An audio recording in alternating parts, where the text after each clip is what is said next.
But it's very, very easy in the heat of a production to forget about the importance of sound and to not keep the soundtrack in mind as you're working. It's important to sit down and think about the soundtrack very carefully.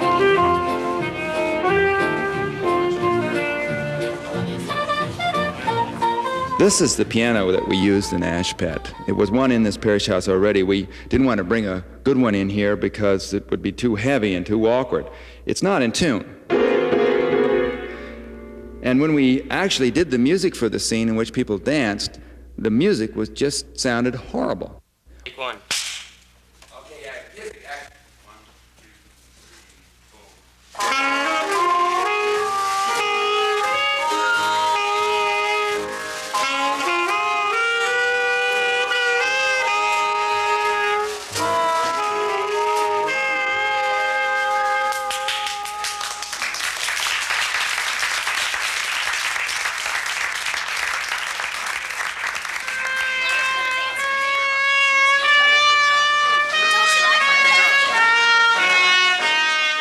Had we filmed that scene with the music at the same time, it wouldn't have worked. We wouldn't have any clean dialogue. Okay, action, hey! Well, aren't you gonna dance with me? Sure, maybe later. Well, don't you like my perfume? Having a nice time, Thelma? The scene is made up of many, many cuts. 13, take one. Okay, action. Well, aren't you gonna dance with me? Sure, maybe later. Well, don't you like my perfume? Each time we moved the camera, there was a half an hour setup or a certain amount of time setup. So there's no way to make that scene, do continuous. I always thought, well, how do they keep that music going and without it sounding like there's a glitch in the soundtrack, Because I know that they're changing camera angles. How do they get the music to keep going? I thought that they had like a record or something back there, and they would say, okay, roll them, and they had the record at the point, and the people do their action, they go, okay, cut, and then I thought maybe the director said, okay, do you remember where that point was in the song where we stopped? Can you match that up perfectly when we start again? That's sort of what I thought. I didn't realize that it's all done later in the editing. The way you make that scene continuous is you take the music out and then you lay it back in the mix.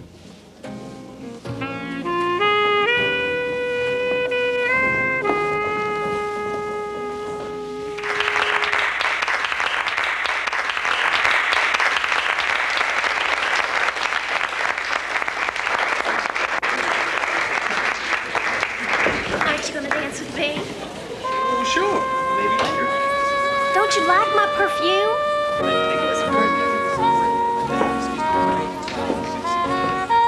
Having a nice time, Thelma?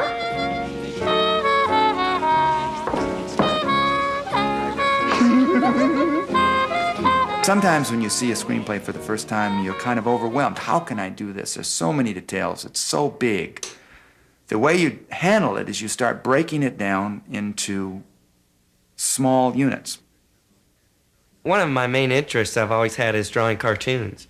And the way that I could bring that to the filmmaking process is by doing storyboards. Storyboards are very helpful for a director or for the cameraman because it gives them an idea just from going from a script, which is just words. It's kind of helpful to show the plot of the story as it's going along. It gives you a structure, it gives you a skeleton to work through the dramatic ideas of the story and see how they will visually be played out.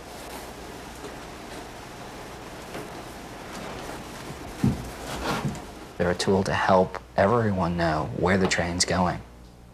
If a grip knows that we're on a wide shot, he knows not to put the stand right next to the actor. He knows that the frame line's going to be way off here somewhere. And if the actor knows that we're on a close-up, he knows that this hand gesture that I'm doing over here is off screen, so he brings it up closer to his face. The more people know, the better the project, the more they can invest themselves into the project. The fun part about The job is creating the illusion and having it work. It's a whole lot easier when you use the magic of filmmaking rather than try to actually do it for real.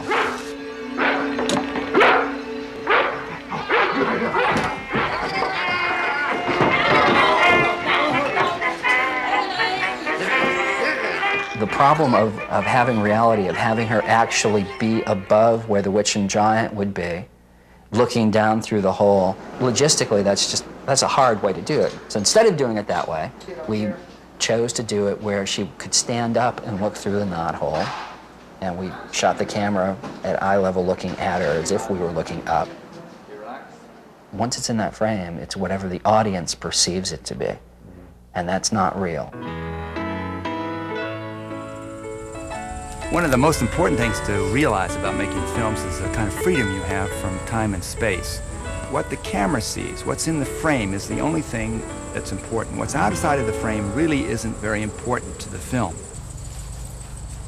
The house behind me is the one we used in Soldier Jack. We constructed a fence along in front of the house made out of wire fence, and we decorated it or dressed it with this sign, "Free House." Free house. Inquire at the drugstore. Mr. Bliven. Not responsible for mishaps on premises. Now, we were faced with a problem. What we had to do, we had to go to another location to do the reverse shot. The reverse shot means the camera is in this position here, and we're looking in this direction at Jack. What you see there is a rural location that we shot nearby, a road, country background, and so forth. What's really on that side of the camera is not that country location. Here, I'll show you what that looks like. So you can see that the house was really on the edge of town. And by changing the background, by shooting a different background in a different space, we were able to create an entirely new environment for this haunted house. Now, one of the problems we had in the filming of Soldier Jack is that Soldier Jack's house had to change in the film. It had to go from this haunted house, very derelict house, into something that was fixed up and nice for him to live in. He fixes the house up in the story. And we had to figure out a way to paint it. I remember I went and had an estimate done on how much it would cost to have the front end of part of the house scraped and repainted and made to look nice, and it was in thousands and thousands of dollars. So that was really out of the question. So I had to figure out another way, and I thought about it, and I came up with the idea of what's called a glass shot. Now, what we did is we took a photograph of the house, I had it enlarged, and I sent it out to a fellow who did airbrushing. So instead of painting the house, I ended up painting a photograph of the house. And what we did is we mounted this photograph on a piece of glass, put it up near the camera, kind of like it is now, and we covered up the other house. And we left this area right here where my thumb is open so that we could have a little action occurring there. That part of the house was fixed up pretty well. And so what happens, because there's a little action, a flag, and there was a guy sweeping the porch there, your eye naturally goes to that. But what happens is that this is a very inexpensive way of doing set work. Sometimes you can just use have a lower part of a set and then put a photograph or a drawing or a painting on glass to the upper part, and you've got a castle or whatever you want to occur, or you want to put something on a hillside. You paint it on glass and photograph it.